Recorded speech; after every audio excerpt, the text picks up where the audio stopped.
High नमस्ते मेरा प्रिय दर्शकवृन्द तथा मेरा प्यारा साथीहरू सतासी युट्युब च्यानलमा तपाईहरुलाई हार्दिक स्वागत छ। सदाजी आज इन्ट्रेस्टिङ भिडियो लिएर तपाईहरुको सामु उपस्थिति भइसकेको छु। तपाईले हेरिसक्नुभयो यो किसिमको भिडियो कसरी बनाउने, आकाशमा उड्ने भिडियो कसरी बनाउन सकिन्छ, कसरी ट्युटोरियल बनाउन सकिन्छ भन्ने विषय आज यो भिडियोमा तपाईलाई सम्पूर्ण जानकारी दिनेछु। त्यसैले साथै स्किप नगरी हेर्नु होला।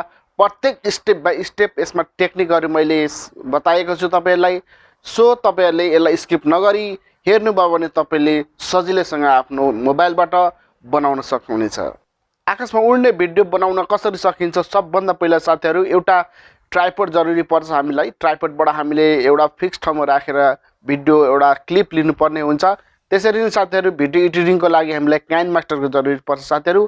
काइनमास्टर मेरो डिस्क्रिप्सनमा तल राखिदिएको छु, तपाईहरुले त्यहाँ गएर डाउनलोड गर्न सक्नुहुनेछ साथीहरु। र तपाईहरुलाई वाटर फ्री वाटरमार्क बेगरको तपाईहरुलाई काइनमास्टर चाहिन्छ भने मलाई इन्स्टाग्राममा फलो गर्नु होला अर्थात मेसेज गर्नु होला, म तपाईहरुलाई त्यहाँ प्रोवाइड गर्नेछु। साथीहरु यो भिडियो सुरु गर्नुभन्दा अगाडि एउटा सानो रिक्वेस्ट गर्न चाहन्छु। आजसम्म मेरो युट्युब च्यानल सब्स्क्राइब गर्नु भएको छैन भने प्लिज सब्स्क्राइब गरिदिनु होला र छेउमा रहेको बटनलाई पनि तपाईले अन गर्नु होला ताकि तपाईलाई नयाँ नोटिफिकेसन मिल्नेछ र यस्ता किसिमका ट्युटोरियलहरु, एडिटिङ सम्बन्धीको ट्युटोरियलहरु, कुनै पनि इन्फर्मेसनहरु मैले तपाईलाई जानकारी दिनेछु। त्यसको नोटिफिकेसन सिधा तपाईलाई सबभन्दा पहिला आउनेछ। भन्दै साथीहरु अब ढिलो नगरिकन सिधा मेरो होम स्क्रिनमा लिएर जानेछु। आउनुहोस् साथीहरु सुरु गरौँ।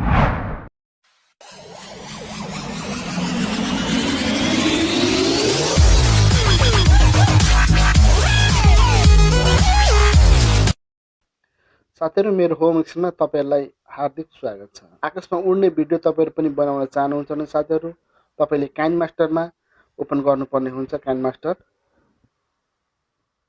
गरौँ साथीहरु, यस्तो इन्टरफेस देख्न सक्नुहुन्छ। त्यसपछि तपाईले यो प्लसको चिन्हमा जानुहोस् साथीहरु। त्यसपछि यो 16:9 गर्नुहोस्। यस्तो इन्टरफेस आउँछ साथीहरु। यस्तो इन्टरफेस आइसकेपछि मिडियामा जानुहोस्। तपाईले यहाँनिर आफ्नो ब्याकग्राउन्ड हाल्नु पर्ने हुन्छ। मैले ब्याकग्राउन्ड हाले साथीहरु। यो तपाईहरुलाई ब्याकग्राउन्ड चाहिन्छ भने तल मेरो डिस्क्रिप्सनमा राखिदिएको छु, तपाईले त्यहाँ गएर डाउनलोड गर्न सक्नुहुन्छ। फेरि लेयरमा जानुहोस्, तपाई फेरि मिडियामा जानुहोस्। तपाईले यहाँ मैले भिडियो हाले यो ग्रीन स्क्रिन वाला साथीहरु, तपाईले पनि यसरी ब्याकग्राउन्ड ग्रीन राखेर फोटो सुट गर्नुपर्ने हुन्छ या क्लिप सानो बनाउनु पर्ने हुन्छ साथीहरु। यो मैले गरे। फेरि तपाईहरुले अब यसलाई अलिकति क्रोपिङ गर्नुपर्ने हुन्छ साथीहरु। यहाँ क्रोपिङ गर्नका लागि यहाँ क्रोपिङ गए म यसलाई अलिकति क्रोप गरे साथीहरु।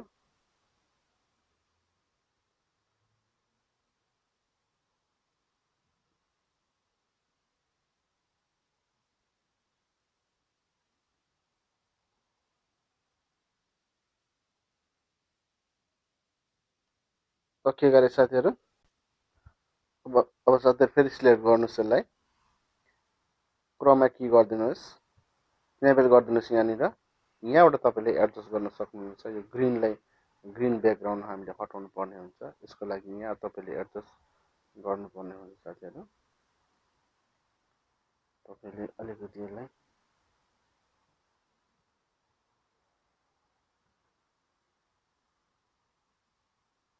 ओके गरिदिनुस्। यहाँ साथीहरु त्यसपछि यसलाई अलिकति सानो बनाउनुहोस्, अलिकति यत्रो बनाउनुहोस्। चाबीमा जानुहोस्। त्यसपछि पिक्चरलाई पछाडि लिएर जानुहोस् फर्स्ट स्टेजमा। त्यसपछि यसलाई पिक्चरलाई यो हाम्रो यसलाई अलिकति ड्र्याग गरेर लिएर जानुहोस् अगाडि। फेरि यो पिक्चरलाई पनि तपाईले अगाडि लिएर आउनुहोस्। फेरि तपाईले यसलाई यता लिएर जानुहोस् लास्टसम्म। ओके गरिदिनुस्। ल हेरौँ साथीहरु कस्तो बनेको शट। यहाँ हेरौँ साथीहरु, यो जताबाट यता गइरहेको छ त्यताबाट नै हाम्रो यो बादलहरु आइरहेको छ। त्यसैले यसलाई अपोजिट डाइरेक्सनमा बनाउँदाखेरि यसको रियल देखिन्छ। त्यसैले यसलाई सिलेक्ट गर्नुहोस्। त्यसपछि तपाई यहाँनिर रोटेट एन्ड मिररिङमा जानुहोस्। यसलाई तपाईले यो गर्दिनुस्, मिररिङ गरिदिनुस्। अब हेरौँ एकचोटी साथीहरु। यहाँ हेर्नुस् ठ्याक्क अपोजिटतिर गइरहेको छ बादलहरु, त्यही भएर रियल देखिन्छ। अब फेरि मिडियामा जानु साथीहरु। अलिकति भिडियो छोटो भएको हुनाले फेरि यसलाई हामीले बनाऊ ओके गरेँ फेरि मैले। त्यसपछि साथीहरू यति गरिसकेपछि लेयरमा जानुहोस्। फेरि हामीले ग्रिन स्क्रिनवाला हामीले भिडियो हाल्नुपर्ने हुन्छ। ओके त्यही मैले भिडियो हालेँ। ओके गरेँ। अलिकति यसलाई चौडा गरौँ, अलिक ठुलो बनाऊँ।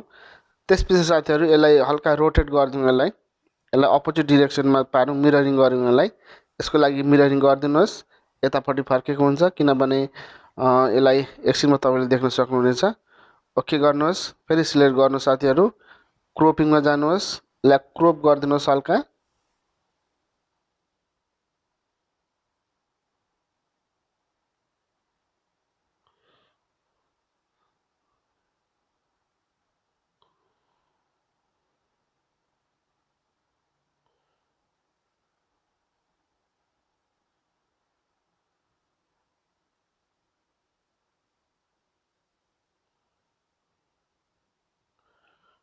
ओके गरिदिउँ। फेरि यसलाई सिलेक्ट गर्नुहोस्, ग्रिनमा क्रोमा की गरिदिनुहोस्, इनेबल गरिदिनुहोस् यसलाई। त्यसपछि अलिकति हल्का यसलाई हामीले आफ्नो ग्रिन ब्याकग्राउन्ड हटाउन सकिन्छ यसरी। ओके गरिदिनुहोस्। यति गरेपछि तपाईँले अलिकति सानो गरिदिनुहोस्, यसलाई थोरै सानो गरिदिनुहोस्, थोरै सानो गरिदिनुहोस्।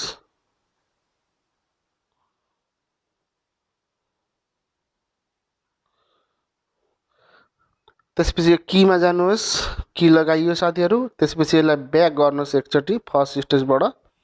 त्यसपछि थोरै अगाडि मुभ गर्नुहोस् यसलाई यहाँसम्म। फेरि अगाडि यसरी मुभ गर्नुहोस्, यसलाई अगाडि यसरी लिएर जानुहोस्। ओके गरौँ साथीहरू। एकचोटि हेरौँ यहाँबाट। ब्याकग्राउन्ड भिडियो ठिक छ, बादलहरू अपोजिट डिरेक्सनबाट गइरहेको छ, त्यसैले अलिकति रियल नै देखिएको छ। ओके साथीहरू, यसरी हामीले आफूले बनाउन सकिन्छ। तपाईँहरू यदि म्युजिक राख्न चाहनुहुन्छ भने साथीहरू तपाईँले यहाँबाट अडियोमा जानुहोस्, अडियोमा गएर तपाईँले क्लिक गर्नुहोस्। क्लिक गरेर तपाईँले यहाँ आफ्नो म्युजिक राख्न सक्नुहुनेछ साथीहरू। मैले यहाँनिर राखेँ। यति गरिसकेपछि साथीहरू यो लामो नचाहिने भाग हामीलाई हटाइदिनु पर्ने हुन्छ। ट्रिम गरिदिनुहोस्, trim to right playhead गर्नु साथीहरू, यो पनि हुन्छ। ओके सबै रेडी भइसक्यो साथीहरू। अन्तिम पटक एकचोटि हामीले प्ले गरेर हेरौँ।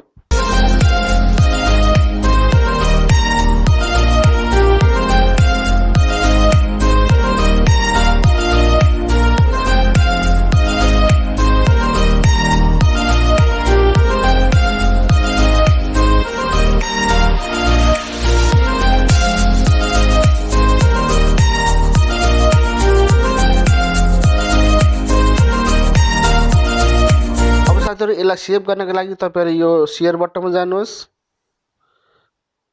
त्यसपछि यसलाई एक्सपोर्ट गरिदिनुहोस् साथीहरू। यो एक्सपोर्ट गरेपछि सिधा तपाईँहरूको मिडिया फाइलमा अर्थात् मेमोरी कार्डमा तपाईँको ग्यालेरीमा गएर बस्नेछ। यसरी साथीहरू तपाईँले पनि आकाशमा उड्ने भिडियो बनाउन सक्नुहुनेछ। साथीहरू यो भिडियो तपाईँलाई कस्तो लाग्यो, मन पर्छ भने प्लिज लाइक गरिदिनु होला र साथीहरूलाई सेयर गर्न नबिर्सिनु होला। मेरो च्यानलमा नयाँ हुनुहुन्छ भने प्लिज सब्सक्राइब गरिदिनु होला। भन्दै आजलाई यति नै। जय नेपाल।